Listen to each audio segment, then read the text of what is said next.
إن الحمد لله نحمده ونستعينه من يهده الله فلا مضل له ومن يضلله فلا هادي له وأشهد أن لا إله إلا الله وحده لا شريك له وأشهد أن محمدا عبده ورسوله فإن خير الكلام كلام الله وخير الهدي هدي محمد وشر الأمور محدثاتها وكل محدثة بدعة وكل بدعة ضلالة صبحكم ومساكم فقد قال النبي عليه الصلاة والسلام بعثت أنا والساعة كهاتين أما بعد فأعوذ بالله من الشيطان الرجيم بسم الله الرحمن الرحيم قاف والقرآن المجيد بل أجبوا أن جاءهم منذر منهم فقال الكافرون هذا شيء عجيب نحن أعلم بما يقولون وما أنت عليهم بجبار فذكر بالقرآن من يخاف وعيد.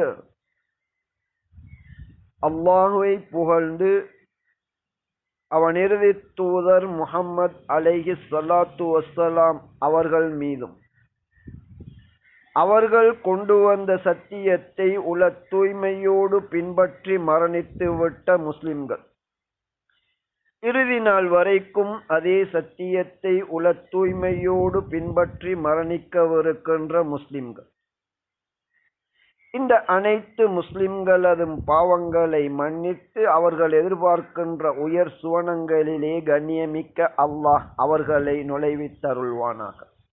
சுவனத்திற்கு அழைத்து செல்லுகின்ற அல்லாஹ் தந்த நேர்வழியின் அடிப்படைகளை நாம் அறிந்திருக்க வேண்டும்.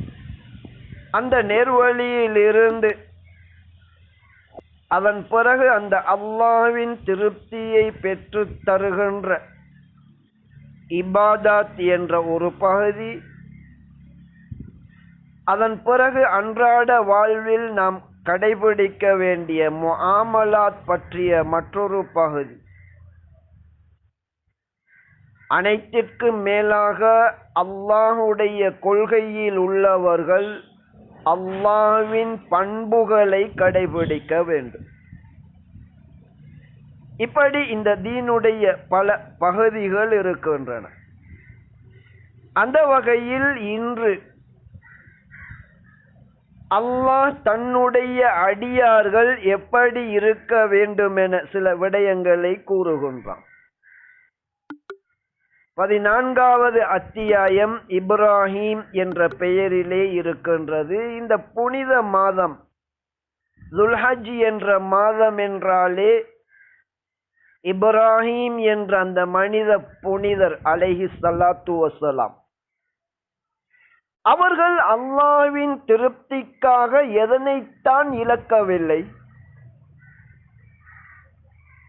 உண்மை முஸ்லிம் எப்படி வாழ வேண்டும் என்பதற்கு மிகப்பெரிய உதாரணம்.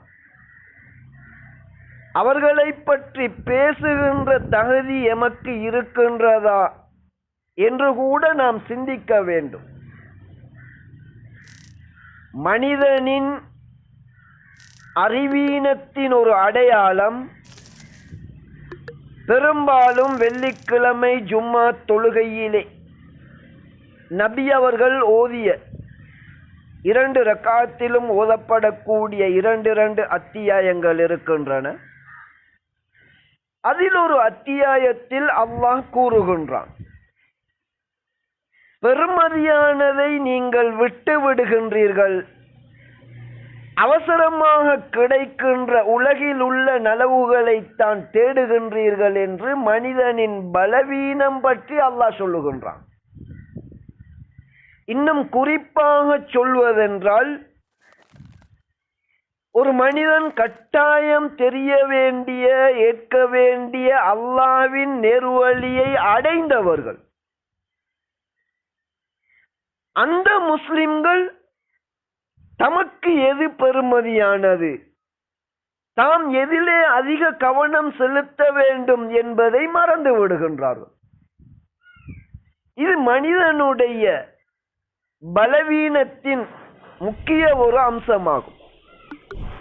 எப்படியோ தன்னை ஏற்றுக்கொண்ட தனது அடியார்களுக்கு அல்லாஹ் என்ன கூறுகின்றான்? இந்த இப்ராஹிம் என்ற அத்தியாயத்தின் 31வது வசனம், குல் லிஇபாதியல்லதீன ஆமனு, யாரெல்லாம் அந்த அல்லாஹ்வை விசுவாசித்து நேர்வழியை அடைந்திருக்கின்றார்களோ, உண்மை முஸ்லிம்கள், இவர்களுக்கு நபியே நீர் கூறுவீராக, யுகீமுஸ்ஸலா, அவர்கள் தொழுகையை நிலைநாட்ட வேண்டும். ஒரு முஸ்லிம் இந்த உலகிலே செய்கின்ற மிகச் சிறந்த ஒரு மிகப்பெரிய தொடரான தன்னை முஸ்லிம் என நிரூபிக்கின்ற ஒரு செயல்தான் இந்த தொழுகையாகும். ஒரு நாளைக்கு 5 தொழுகை மட்டும்தான் கடமையானது. இது பற்றி விவரிக்கின்ற அல்லாஹ்வின் தூதர் அவர்கள், கடமையானதை செய்து அதன் பிறகு மேலதிகமானதை கொண்டு அல்லாஹ்வை நெருங்குபவன் தான் அல்லாஹுக்கு மிக விருப்பமான அல்லாஹுடைய நல்லடியார்கள், நண்பர்கள். குறைந்தபட்சம் அல்லாஹ்வின் நல்லடியார்கள் என்பதற்கு சான்றான 5 நேர தொழுகை, எப்போதுமே அல்லாஹ் கூறுகின்ற வார்த்தை அகீமு, நிலைநாட்டுங்கள். அமல்களிலே மிகச் சிறந்தது பற்றி நபியிடம் கேட்கப்பட்ட போது, அந்தந்த நேரத்திலே, அதிலும் இஷாவை தவிர ஏனைய தொழுகைகளை முதலாவது நேரத்தில் தொழுவது நல்லமல் என நபி அவர்கள் கூறினார். சுருக்கம் என்னவென்றால், அல்லாஹ்வுடைய நேர்வழி கிடைக்கப் பெற்ற நாம் படைத்தவனின் உயர் திருப்பொருத்தத்தையும் ஜன்னத்துல் ஃபிர்தௌஸ் என்ற உயர் சுவனத்தையும் நாம் வேண்டுகின்றோம் அல்லவா? அதற்கு அல்லாஹ்வுடைய உபதேசம், நபியே எனது அடியார்களுக்கு கூறுங்கள், யுகீமுஸ்ஸலா, அவர்கள் தொழுகையை நிலைநாட்ட வேண்டும். தொழுகையை தொழுவது என்பதற்கும் நிலைநாட்டுவதற்கும் இடையிலே நிறைய வித்தியாசங்கள் இருக்கின்றன. 3 நபர்கள் ஓரிடத்திலே இருந்தால் கண்டிப்பாக நாம் கூட்டு தொழுகையாக நிலைநாட்ட வேண்டும். இல்லை என்றால் எம்மை அறியாமலேயே ஷைத்தான் எம்மை மிகைத்து விடுவான். எனவே அல்லாஹ் தந்த இந்த நேர்வழியை அடைந்த விசுவாசிகளுக்கு நபி மூலம் அல்லாஹ் சொல்லுகின்ற உபதேசம், தொழுகையை நிலைநாட்டுங்கள். அதே போன்று வயுன்ஃபிகு மிம்மா ரஸக்னாஹும் சிர்ரம் வ அலானியா, தொழுகை என்பது எப்படி முக்கியமானதோ அதே போன்று அந்த அடியார்களுக்கு நாம் வழங்கியதிலே அவர்கள் வெளிப்படையாகவும் இரகசியமாகவும் அவர்கள் செலவு செய்ய வேண்டும் என அவர்களுக்கு நீங்கள் கூறுங்கள் என அல்லாஹ் கூறுகின்றான். இந்த எங்களுடைய அனைத்து சொத்துகளும் நாம் அவர்களுக்கு வழங்கியது என்று அல்லாஹ் சொல்லுகின்றான். நாம் பிறக்கும் போது சொத்து கொண்டு வந்தோமா? மரணத்தின் பின்னரான வாழ்க்கைக்கு நேரடியாக பணம், சொத்தை நாம் கொண்டு செல்ல முடியுமா? மனிதனுடைய அறிவீனம், குறிப்பாக இந்த தீனை பெற்றுக்கொண்ட நாம் கூட சில வேளைகளில் அறிவீனமாக நடக்கின்றோம். உலகிலே சொத்து சுகங்களை சேர்த்து அதிகரிப்பதன்பால் சிந்திக்கின்றோம். நிலையான எமது மறுமை வாழ்விற்கு நாம் கொண்டு செல்வதற்கு மறந்து விடுகின்றோம். எனவேதான் நல்லவர்களுக்கு பிறகு நீங்கள் கை சேதப்படுவதில் எந்த பிரயோஜனமும் கிடையாது. உங்களுக்கு நீங்களே நலவு செய்து கொள்வதென்றால், ஒன்று, தொழுகையை நிலைநாட்டுங்கள், ஜமாஅத்தாக தொழ வேண்டும். இஷா தொழுகையை தவிர ஏனைய தொழுகைகளிலே அந்தந்த தொழுகையின் முதல் நேரத்திலே தொழ வேண்டும். தூர இடங்களில் இருந்தால் கூட, வாகனம் இருந்தும் நடந்து வருவதை கூட நன்மை பெற்று தருகின்ற வழியாக அல்லாஹ்வின் தூதர் அலைஹிஸ்ஸலாத்து வஸ்ஸலாம் அவர்கள் கூறினார்கள். இவை அனைத்துமே நிலையான வாழ்விலே பெரும் பணக்காரர்களாக, உயர் சுவனங்களிலே அல்லாஹ்வுக்கு நெருக்கமானவர்களாக நாம் அடைகின்ற அந்த வழியை அல்லாஹ் காட்டுகின்றான். இந்த நேர்வழி கிடைத்து விட்டது என நாம் ஓய்ந்து விடக்கூடாது. எனவே சுருக்கமான அல்லாஹ்வுடைய உபதேசம், ஒரு முஸ்லிமின் அடையாளம் 3 முஸ்லிம்கள் இருந்தால் அவர்கள் கூட்டாக தொழ வேண்டும். இல்லை என்றால் எங்களை அறியாமலே எங்கள் மீது ஷைத்தான் மிகைத்து விடுவான். நன்மைகளிலிருந்து தூரமாகி பாவங்களின்பால் நாம் செல்வோம். அதில் முக்கிய ஒரு விடயம்தான், அல்லாஹ் தந்த சொத்துக்களை செலவு செய்யாது. தேவை இருக்கின்றது, வறுமை வந்துவிடும், எம்மிடம் பணமில்லாவிட்டால் என்ன செய்வது போன்ற ஷைத்தான் வறுமையை கொண்டு உங்களை பயம் காட்டுகின்றான் என்று அல்லாஹ் தெளிவாக கூறுகின்றான்.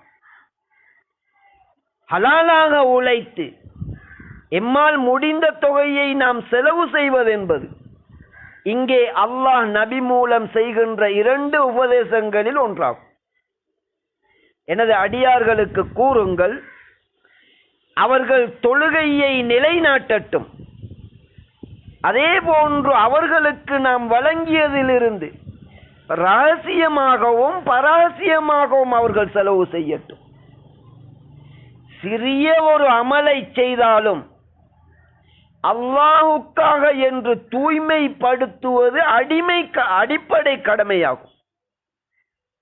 பெரும்பாலான உலமாக்கள் இதனை வெறுமனே நியத்து வைப்பது என்று கூறி முடித்து விடுவார்கள்.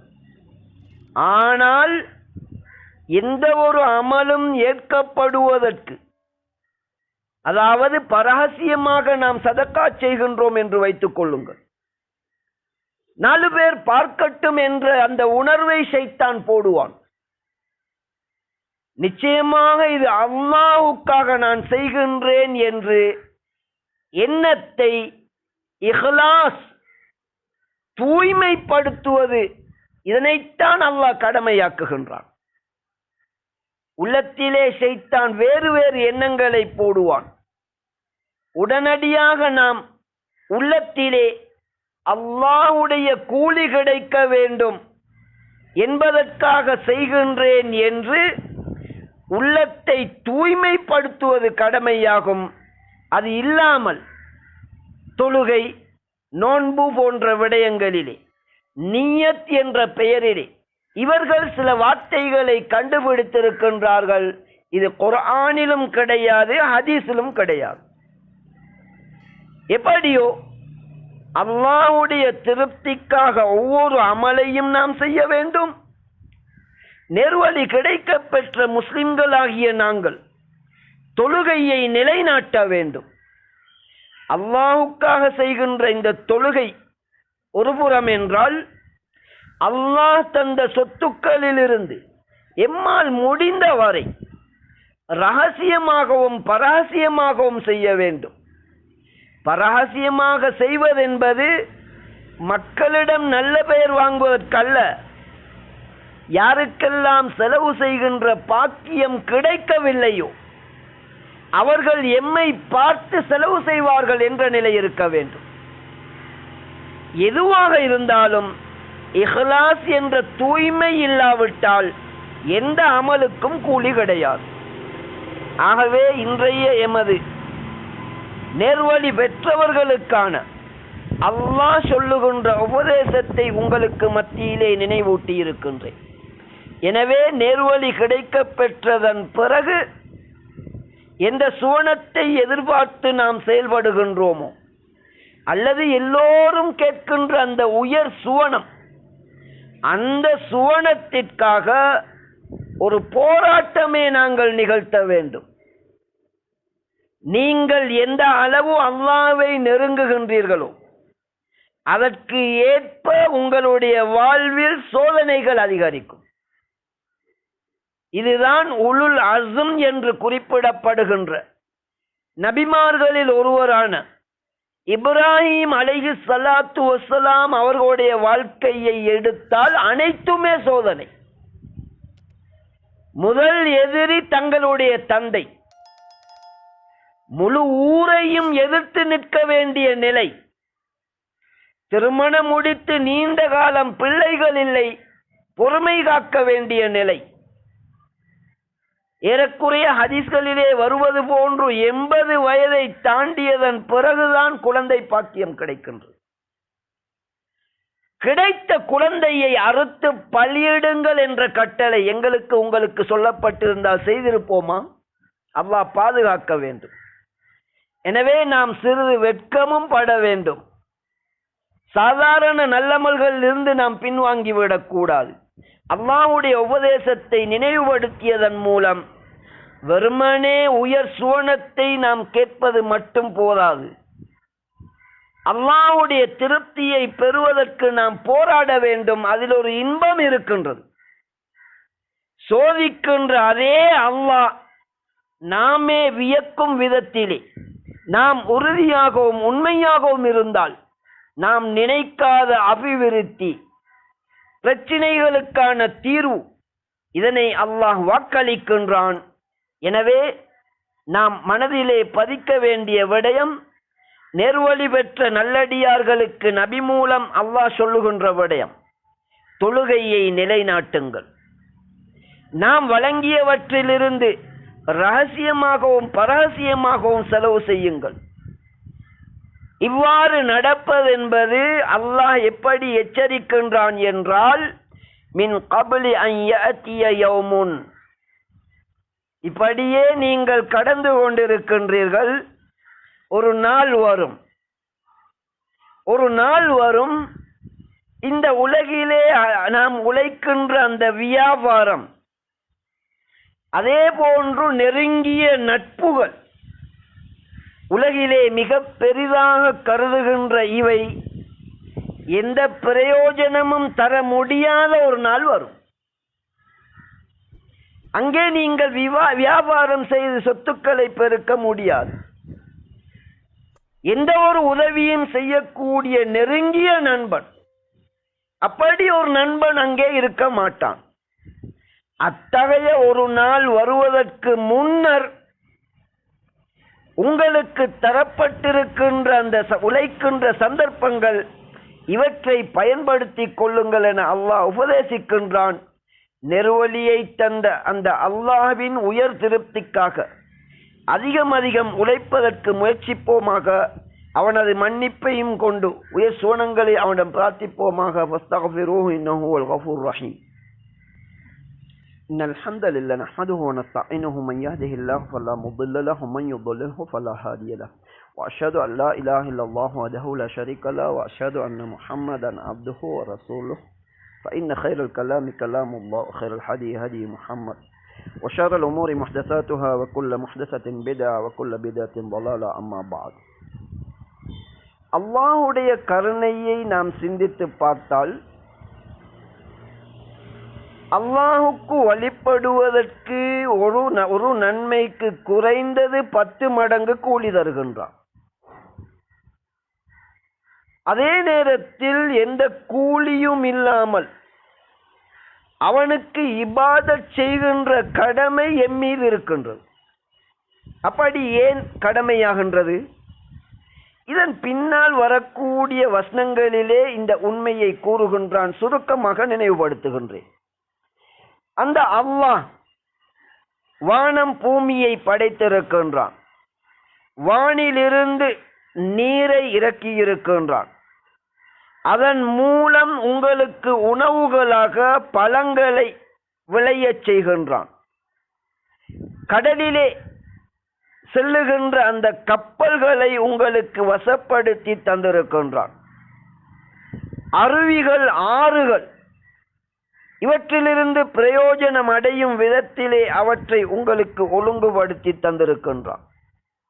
சூரியனையும் சந்திரனையும் வளமையாக ஒரு ஒழுங்கு முறையிலே அவற்றை ஓடச் செய்து இது மனிதனின் நலவிற்காக ஏற்படுத்தப்பட்ட ஒழுங்குமுறைகளாகும்.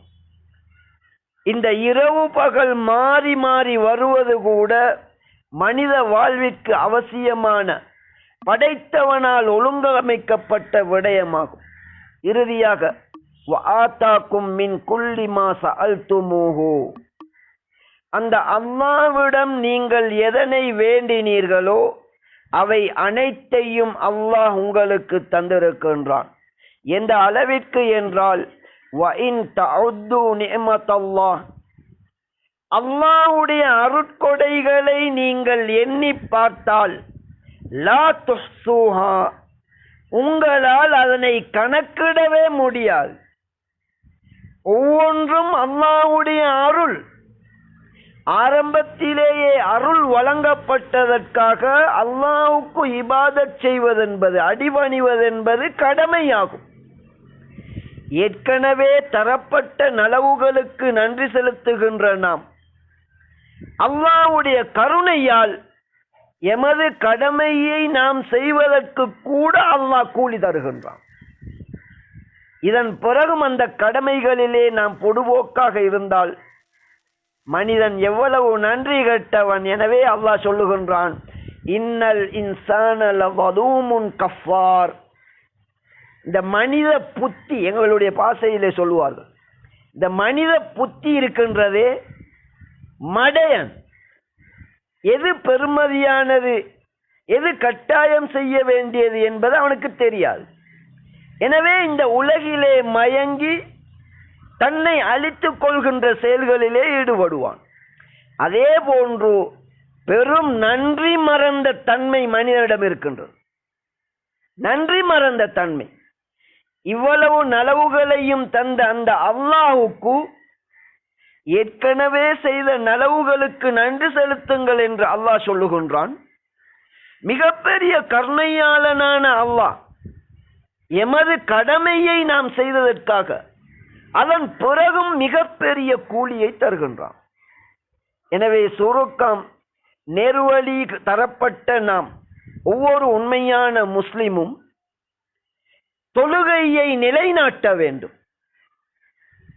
அதே போன்று அல்லாஹ் எமக்கு தந்த உலக சொத்து சுகங்கள் இவற்றிலே செலவு செய்வதென்பதும் முக்கிய கடமை. துல்ஹஜ் மாதத்திலே உலஹியா என்ற ஒரு சிறப்பான ஒரு விடயம் உட்பட எப்போதுமே நாம் எம்மால் முடிந்ததை செலவு செய்து கொண்டே இருக்க வேண்டும். அதனை பாக்கியமாக கருத வேண்டும். அதுதான் உலகத்தில் தந்த சொத்துக்களை மரணத்தின் பின்னரான வாழ்க்கைக்கு எடுத்துச் செல்வதற்குரிய வழி என்பதை உணர வேண்டும். எனவே அல்லாஹ்வின் உண்மை நல்லடியார்களாக மறுமையிலே நாம் வேண்டுகின்ற உயர் சுவனத்தையும் உயர் அந்தஸ்துக்களையும் அடைவதற்கு உலகிலே இந்த தீனை கொண்டு இப்ராஹிம் நபி அவர்கள் அல்லாஹ்வுடைய கட்டளைகளை சொல்வதற்கு முன்னரேயே செய்யும் அளவிற்கு உலுல் அஸ்ம் உறுதி மிக்கவராக அவர்கள் எப்படி இருந்தார்களோ அதே உறுதியோடு நாம் பயணிக்க வேண்டும். அந்த பாக்கியத்தை அல்லாஹ் எமக்கு தந்தருள்வானாக. எம்மை கொண்டு இந்த தீன் பிற மனிதர்களுக்கு கிடைப்பதன் மூலம் அவர்கள் செய்கின்ற நலவுகளுக்குரிய கூலிகளை கூட அதே போன்று எமக்கு கிடைக்க பெற்று உண்மையிலே மரணத்தின் பின்னர் அல்லாஹ்வின் நண்பர்களாக உயர் சுவனங்களிலே வாழக்கூடிய பாக்கியத்தை அல்லாஹ் இம் அனைவருக்கும் தந்தருள்வானாக. அகூலு ஹாதா வ அஸ்தக்ஃபிருல்லாஹ லி வ லிசாயிரில் முஸ்லிமீன வல் முஸ்லிமாத்.